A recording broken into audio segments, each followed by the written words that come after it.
নবীজি বলে, যে নামাজ বেশি পড়ে আল্লাহ তাআলা তার চেহারা সৌন্দর্যময় করে। যার নামাজ যত বাড়বে তার চেহারার নুরানিয়াত সৌন্দর্য তত বাড়বে। হোক না সে কালো, হোক না সে নিগ্রু, কিন্তু তার চেহারা মায়াময়। বেলাল তো ছিল কালো, আল্লাহ তাআলার কাছে দামি।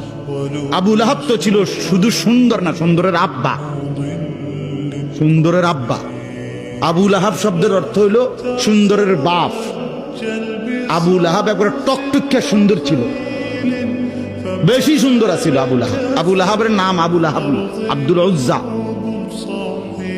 ওইটা ছিল তার মূল নাম। আর আবু লাহাব তার উপাধি, মানে এত বেশি সুন্দর ছিল, টকটকে সুন্দর। অথচ সে আল্লাহ তাআলার কাছে কি পরিমাণ ঘৃণিত। কি ভাই, বেলাল কি পরিমাণ প্রিয়।